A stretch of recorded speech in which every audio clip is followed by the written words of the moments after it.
नमस्कार। आज हम स्क्विड गेम के सीजन 3 पर जो एक शुरुआती रिएक्शन आया है उस पर थोड़ी गहराई से बात करने वाले हैं। हाँ, और सुनने में ये भी आया है कि ये सीरीज का फाइनल सीजन होने वाला है। बिल्कुल।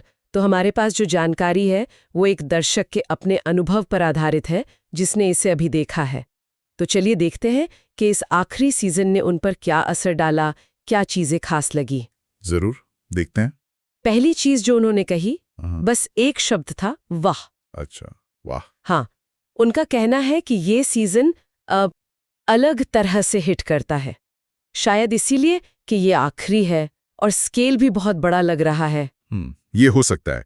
फाइनल सीजन में अक्सर मेकर्स सब कुछ झोंक देते हैं, बड़े पैमाने पे बनाते हैं। सही। और उन्होंने जो मुख्य किरदार है उनके बीच के आखिरी टकराव का जिक्र किया है, उसे अविश्वसनीय बताया है। अविश्वसनीय मतलब ऐसा लगता है कि टेंशन और जो दिमागी खेल है वो एकदम पीक पर है। तो क्या एक्शन से ज्यादा साइकोलॉजिकल टेंशन पर जोर है इस बार? देखिए, ये मुमकिन है और फाइनल सीजन के लिहाज से ये काफी अहम भी है। जब कहानी खत्म होने वाली हो तो स्टेक्स दांव ऊंचे करने पड़ते हैं। किरदारों के बीच का वो जो मानसिक टकराव होता है ना, वो कहानी को ज्यादा गहरा, ज्यादा यादगार बना सकता है। हाँ, ये सिर्फ वो फिजिकल गेम से आगे की बात हो जाती है। ये किरदारों की सोच, उनकी हिम्मत, उनकी सीमाओं की असली परीक्षा होती है। और दर्शक ने विजुअल्स और सेट डिजाइन की भी बहुत तारीफ की है, नेक्स्ट लेवल कहा है उन्हें। हाँ, वो तो स्क्विड गेम की पहचान रही है शुरू से। बिल्कुल। साथ ही खेलों में भी नए ट्विस्ट है, एक साइकोलॉजिकल लेयर, एक मनोवैज्ञानिक परत का जिक्र है जो शायद इसे और भी पेचीदा बना देती है। हाँ, ये जरूरी है। विजुअल्स और सेट डिजाइन तो ऐसे शो की जान होते हैं ना। वो सिर्फ देखने में अच्छे नहीं लगते, बल्कि माहौल बनाते हैं, टेंशन बढ़ाते हैं, दर्शक को उस दुनिया में खींच लेते हैं। और ये जो मनोवैज्ञानिक परत वाली बात है, ये इंटरेस्टिंग है। हाँ, इसका मतलब ये हो सकता है कि खेल अब सिर्फ फिजिकल ताकत के नहीं रहे। अब वो शायद किरदारों की अंदरूनी कमजोरियों, उनके डर या उनके सामने जो नैतिक सवाल आते हैं, उन पर आधारित हो गए हैं। ये कहानी को एक बिल्कुल नया आयाम देता है। हाँ, और यहीं पर एक और दिलचस्प बात है। दर्शक के मुताबिक कुछ पुराने क्लासिक खेल या एलिमेंट्स वापस आते हैं। अच्छा। हाँ, लेकिन इसी नई मनोवैज्ञानिक परत के साथ, तो जैसे जानी पहचानी चीजों को एक नए, शायद ज्यादा खतरनाक अंदाज में पेश किया गया है। हाँ, ये तो बड़ा स्मार्ट मूव लगता है। इससे पुराने फैंस भी जुड़े रहेंगे और कहानी में ताजगी भी आएगी। सोचिए, नियम वही पुराने, लेकिन दांव अब दिमागी हो गए हैं। नतीजा तो फिर अप्रत्याशित और ज्यादा तनावपूर्ण हो सकता है। बिल्कुल।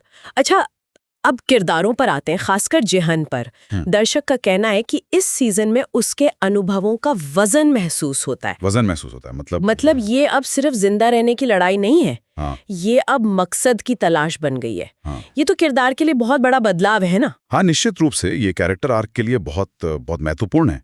ये दिखाता है कि उन भयानक खेलों का असर कितना गहरा और परमानेंट है। ये सिर्फ जिस्मानी जख्म नहीं है, ये तो दिमागी और जज्बाती बोझ है जो वो उठा रहा है। सही कहा। और अगर हम इसे बड़ी पिक्चर में देखें तो जीहन का सिर्फ सर्वाइवल से आगे बढ़कर किसी मकसद की तलाश में निकलना, ये कहानी को सिर्फ एक सर्वाइवल थ्रिलर से ऊपर उठाता है। शायद ये किसी नैतिक या फलसफियाना सवाल की तरफ ले जाता है।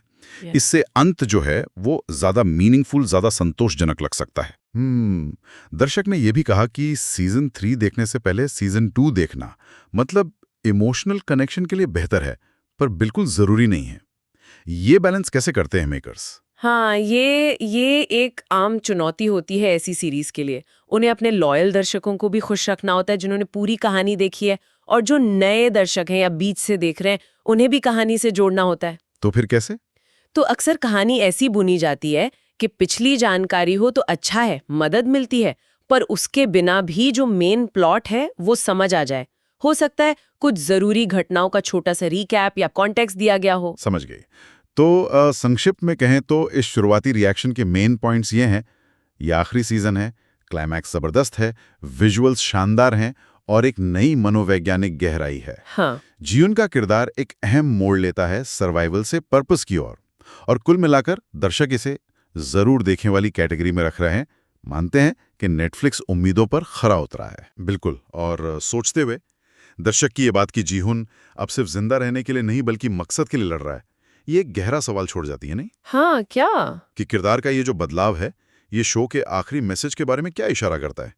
क्या ये सिर्फ एक आदमी की कहानी है, या समाज, उम्मीद या इंसान के जज्बे पर कोई बड़ी टिप्पणी करने की कोशिश है, वो भी इतनी नाउम्मीदी भरी दुनिया के बीच में? ये वाकई सोचने वाली बात है। हाँ, ये अंत को कैसे बांधते हैं, ये देखना दिलचस्प होगा।